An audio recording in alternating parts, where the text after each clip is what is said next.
எதிர்க்கட்சிகளின் எதிர்ப்புகளுக்கிடையே நாளை கூடுகிறது நாடாளுமன்ற சிறப்பு கூட்டத்தொடர். தொகுதி மறுவரையறை மற்றும் பெண்கள் இடஒதுக்கீடு தொடர்பான அரசமைப்பு திருத்த மசோதாக்களை நிறைவேற்ற மத்திய அரசு திட்டம்.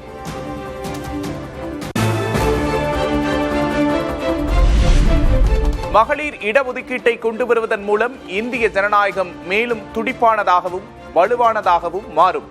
நாடாளுமன்றத்தில் மசோதா நிறைவேற்றப்படவுள்ள நிலையில் இந்திய பெண்களுக்கு பிரதமர் மோடி கடிதம்.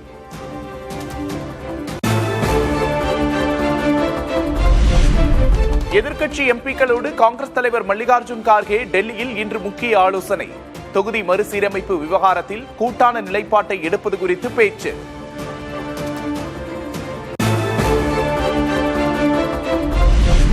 தொகுதி மறுவரையறையின் மூலம் தென் மாநிலங்களை தண்டிக்க ஒன்றிய அரசு சதி என மு.க. ஸ்டாலின் குற்றச்சாட்டு. 8 கோடி மக்களின் உரிமை குரல்தான் தமிழ்நாடு என கருத்து. நடக்க போற நாடாளுமன்ற கூட்டத்தொடர்ல இதுக்கான சதி திட்டத்தை சட்டமா நிறைவேற்றலாம்னு திட்டமிட்டு இருக்கிறாங்க. தமிழ்நாடு என்பதை 8 கோடி தமிழ் மக்களுடைய உணர்வும் உரிமை குரலும் தான் தமிழ்நாடு.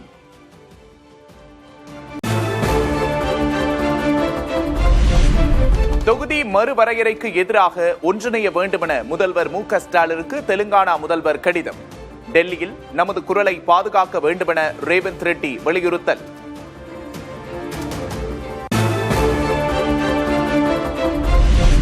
திமுக எம்பிக்களோடு கட்சியின் தலைவர் மு.க. ஸ்டாலின் இன்று அவசர ஆலோசனை. தொகுதி மறுவரையறை விவகாரத்தில் எதிர்ப்பு தெரிவிப்பது தொடர்பாக முக்கிய அறிவுறுத்தல்களை வழங்க திட்டம்.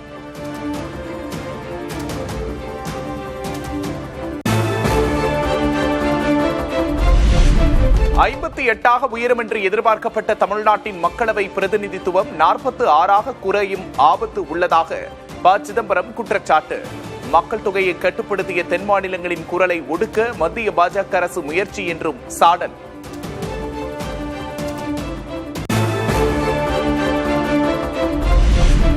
தேர்தல் பரப்புரைக்காக இன்று தமிழகம் வருகிறார் பிரதமர் மோடி. நாகர்கோவிலில் சாலை வலம் சென்று தேசிய ஜனநாயக கூட்டணி வேட்பாளர்களுக்கு வாக்கு சேகரிக்கிறார்.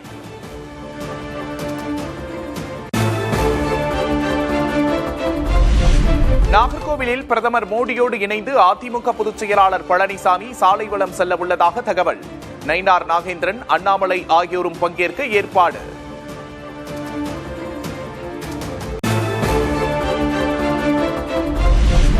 சேலத்தில் முதல்வர் மு.க. ஸ்டாலின் தலைமையில் இன்று மாலை பேரணி மற்றும் பொதுக்கூட்டம். தேமுதிக பொதுச் செயலாளர் பிரேமலதா உள்ளிட்ட கூட்டணி கட்சி தலைவர்கள் பங்கேற்க திட்டம்.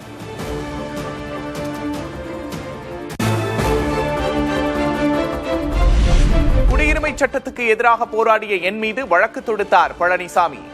அதிமுக எதிர்த்திருந்தால் இஸ்லாமியர்களுக்கு எதிரான சட்டம் வந்திருக்காது என முதல்வர் மு.க. ஸ்டாலின் சாடல்.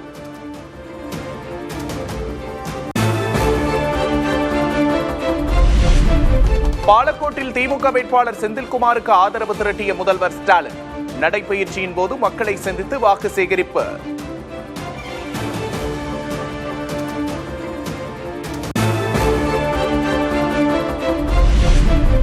பெண்களுக்கு இடஒதுக்கீடு கிடைப்பதை ஸ்டாலினால் ஜீரணிக்க முடியவில்லை என்று எடப்பாடி பழனிசாமி விமர்சனம். தேர்தல் பயத்தில் ஸ்டாலின் வீடியோ வெளியிட்டிருப்பதாக பேட்டி.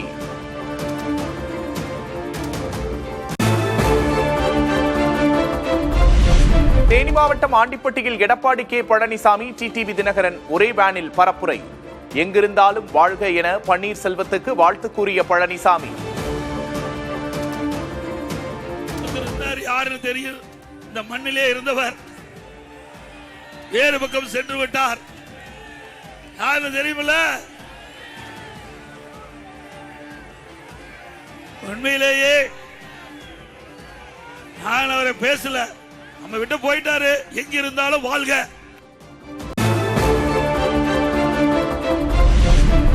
மதுரை மாநகராட்சியில் 200 கோடி ரூபாய் ஊழல் நடந்ததாக பழனிசாமி குற்றச்சாட்டு. திமுக மேயர் ராஜினாமா செய்தார், அவரது கணவர் சிறை சென்றார் என்றும் பேச்சு. மதுரையில மிகப்பெரிய ஊழல். இந்த மதுரை மாநகராட்சியில வரி வசூல்ல முறைகேடு நடைபெற்றதாக ஆய்வு செஞ்சு கண்டுபிடிக்கப்பட்டு அதுல 5 மண்டல குழு தலைவர் ராஜினாமா பண்ணிட்டார். 2 நிலைக்குழு உறுப்பினர் ராஜினாமா பண்ணிட்டாங்க. பிறகு மேயருடைய கணவரை கைது பண்ணி சிறையில் இருந்தாங்க. இப்ப மேயர் ராஜினாமா பண்ணிட்டாங்க. ஒருத்தரும் இல்லாத மாநகராட்சி. இப்படிப்பட்ட ஆட்சி தேவையா?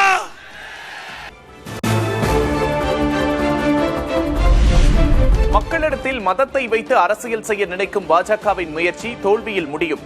திருச்செந்தூர் பரப்புரையில் கனிமொழி எம்பி விமர்சனம்.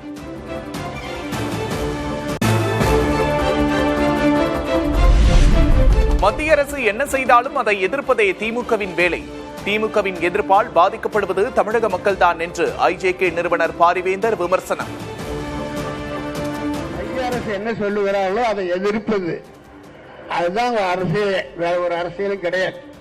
பார்த்தீர்களா, மோடியை எதிர்ப்பதும் மைய அரசை எதிர்ப்பதும் சக்தியில் ஒரே கட்சி திமுக தான் அப்படின்னு மக்களுக்கு காட்டுவதற்காக, அந்த வெளிச்சத்தில் இருப்பதற்காக இந்த தவறான செய்து கொண்டிருக்கிறீர்கள். அதனால் பாதிக்கப்படுவது தமிழ்நாட்டு மக்கள் என்பதை புரிந்து கொள்ள வேண்டும். திருப்பூர் மாவட்டத்தில் தமிழக வெற்றிக் கழகத்தின் தலைவர் விஜய் பரப்புரை. தவிகவின் முழுமையான தேர்தல் அறிக்கை நாளை வெளியாகும் என்றும் அறிவிப்பு. கொங்கு மண்டல தங்கங்களே, திருப்பூர் பகுதி மக்களே, உங்கள் அனைவருக்கும் என்னுடைய வணக்கம். டே ஆஃப்டர் டுமாரோ 16th அன்னைக்கு நம்மளுடைய தேர்தல் வாக்குறுதிகளை ஒரு புக்கா வெளியிடுறோம்.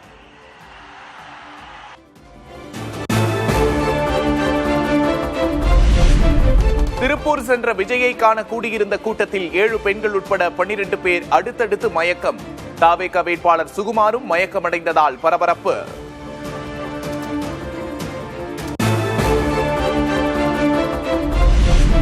சென்னையில் இன்று பரப்புரை மேற்கொள்கிறார் தவிக தலைவர் விஜய்.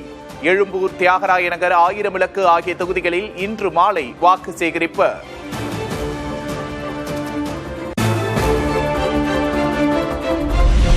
தவிக தலைவர் விஜய் தாம் போட்டியிடும் திருச்சி கிழக்கு தொகுதியில் வரும் 18ஆம் தேதி பரப்புரை செய்ய இருப்பதாக தகவல். குடும்ப அலை என்ற பெயரிலான பரப்புரைக்கு ஏற்பாடுகள் செய்யப்பட்டு வருவதாக தவிக நிர்வாகிகள் தகவல்.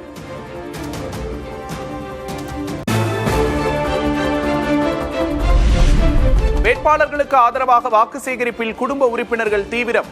தமிழக சட்டமன்ற தேர்தல் பரப்புரையில் சுவாரஸ்யம்.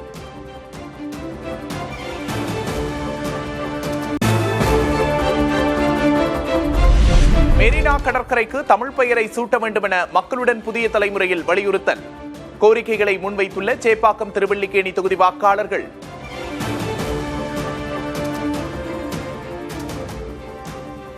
மெரினா கடற்கரைக்கு அழகான தமிழ் பெயரை சூட்டுங்க அப்படின்னு நம்ம கோரிக்கை வச்சோம். இதுவரைக்கும் சூட்டலை. ஒரு அழகான ஏன் பாரதியார் கடற்கரைன்னு வைங்க, வேறு ஏதாவது நல்ல தலைவர் பேர் யார் பேர் வேணாலும் வைங்க, அழகான தமிழ் பேரை வைங்களேன். அமீர் மகால் செல்லப்பிள்ளையர் கோயில் ஸ்ட்ரீட் சந்திப்பு அந்த இடத்துல வெளிச்சம் கொஞ்சம் குறைவாக இருக்குது. இரவு பணிகளில் பெண்கள் ஆண்கள்லாம் போயிட்டு வர்றாங்க. இங்கே ஒரு கோபுர மின் கோபுர உயர் விளக்கு அமைக்கணும் அப்படின்னு சொல்லிட்டு நாங்கள் ஒரு கோரிக்கை வச்சுருக்கோம். சென்னை சேப்பாக்கம், திருவல்லிக்கேணி தொகுதியில் ஜனநாயக திருவிழா கலை நிகழ்ச்சிகளோடு தொடங்கிய மக்களுடன் புதிய தலைமுறை.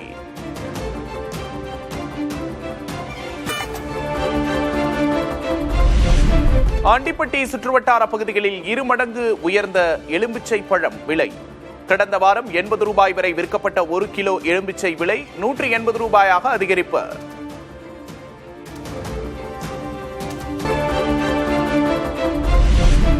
மேற்காசிய போர் பாதிப்பால் உலகளவில் 88 லட்சம் பேர் வறுமையில் தள்ளப்படுவார்கள் என்று ஐநா அமைப்பு கணிப்பு.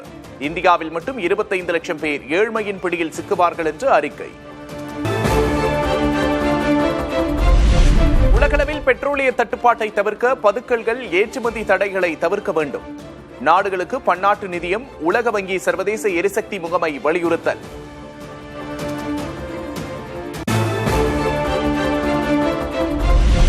பிரதமர் மோடியுடன் தொலைபேசி வழியாக அமெரிக்க அதிபர் டிரம்ப் 40 நிமிடம் ஆலோசனை. இந்தியா அமெரிக்கா பொருளாதார உறவு, ஹோர்முஸ் நீரிணை விவகாரம் குறித்து உரையாடியதாக பிரதமர் மோடி பதிவு.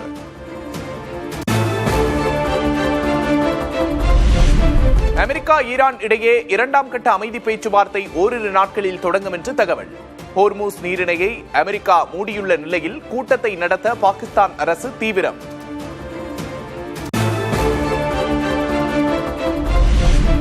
ஈரானுடன் மேற்கொண்ட போர் முடிவை நெருங்கிவிட்டதாக அமெரிக்க அதிபர் டிரம்ப் அறிவிப்பு. ஈரானுக்கு செல்லும் கப்பல்கள் அங்கிருந்து வரும் கப்பல்கள் முழுவதையும் தடுத்துவிட்டதாக அமெரிக்க படைகள் தெரிவித்த நிலையில் பேட்டி.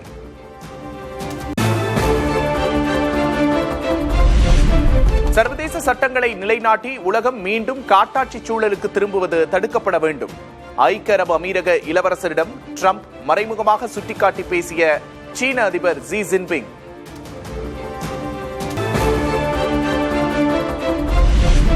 இஸ்ரேல் லெபனான் இடையே அமெரிக்காவில் இன்று போர் நிறுத்த பேச்சு. ஒரு மாதத்துக்கு மேல் நீடிக்கும் மோதலில் 2000க்கும் மேற்பட்டோர் உயிரிழப்பு.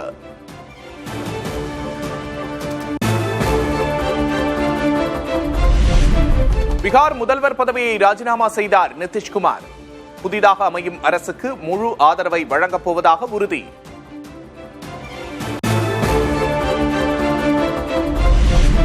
பீகாரின் புதிய முதல்வராக இன்று பதவியேற்கிறார் சாம்ராட் சௌத்ரி.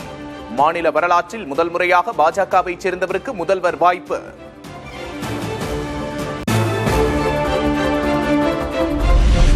கர்நாடக அரசியலில் மீண்டும் தலைதூக்கும் அமைச்சரவை மாற்ற விவகாரம். கட்சி தலைமையோடு பேச்சுவார்த்தை நடத்த டெல்லியில் முகாமிட்டுள்ள காங்கிரஸ் எம்எல்ஏக்கள்.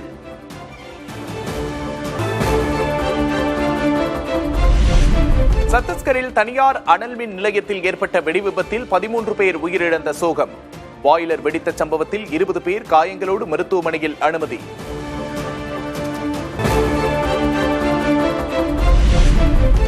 ஐபிஎல் கிரிக்கெட் தொடரில் 2வது வெற்றியை பதிவு செய்த சென்னை அணி கொல்கத்தாவை 32 ரன்கள் வித்தியாசத்தில் வீழ்த்தி அசத்தல்.